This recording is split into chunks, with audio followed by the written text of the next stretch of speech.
Welcome to Hearingo. Listen, understand, and improve your English every day. The Lost Kingdom of Eternia. A fantasy adventure story. Chapter 1. The Boy Who Dreamed of the Stars. In the peaceful village of Green Hollow, surrounded by forests and rivers, lived a young boy named Arin.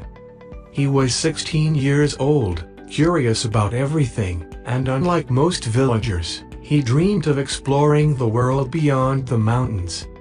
Every night Arin had the same dream. He stood on top of a giant tower made of crystal. Above him, thousands of stars moved across the sky like rivers of light. A mysterious voice whispered, "Find the kingdom of Eternia before the darkness reaches it." The dream always ended the same way. A golden crown floated before him, and then everything vanished. For years Arin ignored the dream, believing it was only his imagination. Until the night the sky changed. A brilliant blue comet crossed the heavens and crashed into the northern mountains. The impact shook the earth so violently that villagers ran from their homes in panic. As everyone watched the distant glow, Arin felt something strange. The same voice from his dreams spoke once more. "Your journey begins now." Chapter 2. The Mysterious Crystal. Unable to ignore the voice any longer, Arin packed food, water, and his father's old sword. The next morning, before sunrise, he left Green Hollow. After 2 days of traveling through dense forests and rocky hills, he reached the crash site. The mountain had been split open. At its center lay a glowing crystal the size of a horse. As Arin approached, the crystal cracked. Inside was a silver pendant. The moment he touched it, light burst around him. Visions flooded his mind. Ancient castles, flying dragons, a shining kingdom floating among the clouds. Then he saw darkness spreading across the world like a storm. The vision ended. The pendant now hung around his neck. A symbol glowed on its surface. A crown surrounded by 7 stars. Without knowing why, Arin understood one thing.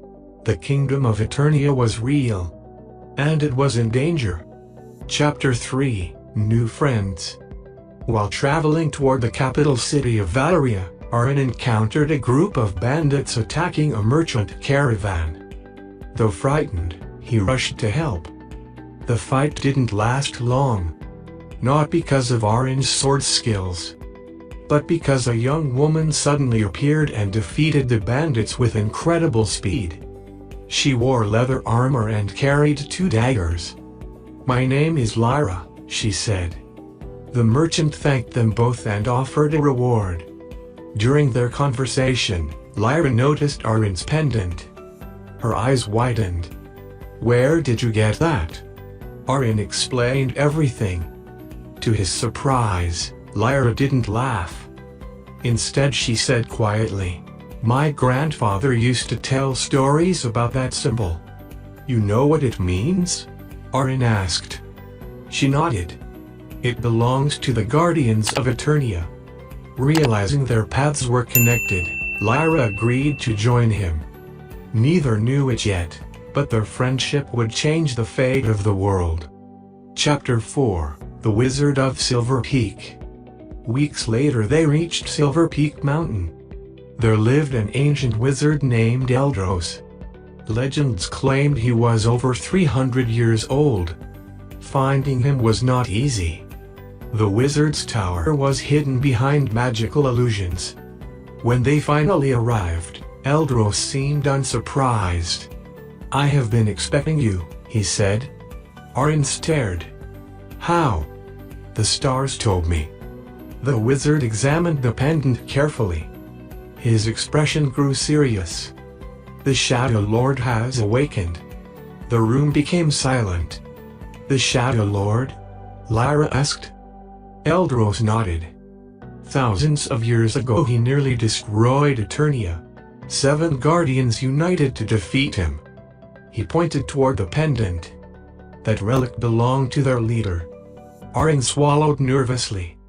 What does that have to do with me? The wizard looked directly into his eyes. You are the next guardian. Chapter 5, The Seven Keys.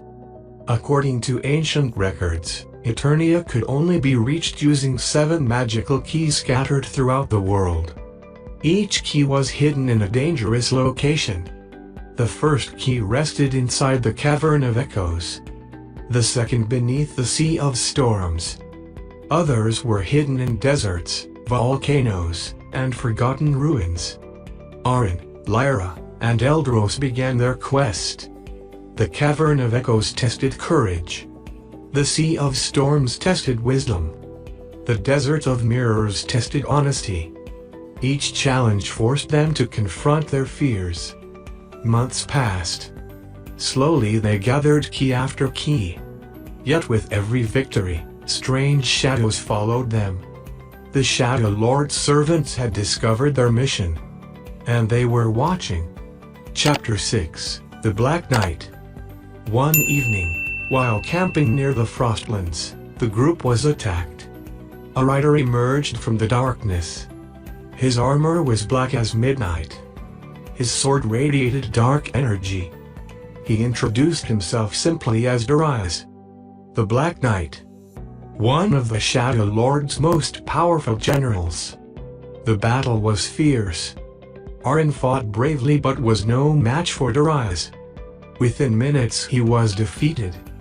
The Black Knight raised his sword. For a moment it seemed the journey would end there. Then something incredible happened. The pendant around Arin's neck began to glow. Golden light erupted from it. The force knocked Darius backward. For the first time, fear appeared in the knight's eyes. You carry the Guardian's power, he whispered. Then he vanished into the darkness. The victor felt hollow. Arin knew Darius would return. And next time, he would be stronger. Chapter 7, Secrets of the Past. As their journey continued, Eldros revealed a secret. Long ago, the Shadow Lord had not been evil. He was once a guardian. A hero named Arin. He fought to protect Eternia. But after losing everyone he loved during a terrible war, despair consumed him. His grief transformed into hatred. His hatred became darkness. Eventually he became the Shadow Lord. The revelation shocked Arin. Then he isn't a monster. No, Eldros replied. He is a tragic reminder of what happens when hope dies. Those words stayed with Arin. Perhaps defeating the Shadow Lord would require more than strength. Perhaps it would require understanding. Chapter 8, The Floating Kingdom. After nearly a year of searching, the heroes collected all 7 keys. The keys merged into a single crystal sphere. Light filled the sky. A hidden path opened among the clouds. There, floating above the world, stood Eternia. The kingdom was more beautiful than any dream. Golden towers sparkled in sunlight. Crystal bridges connected floating islands. Waterfalls flowed into the sky itself. Yet despite its beauty, the city was dying. Darkness spread through its streets. The Shadow Lord had arrived first. The final battle was approaching. Chapter 9, The War for Eternia. News of the Shadow Lord's return spread across the world.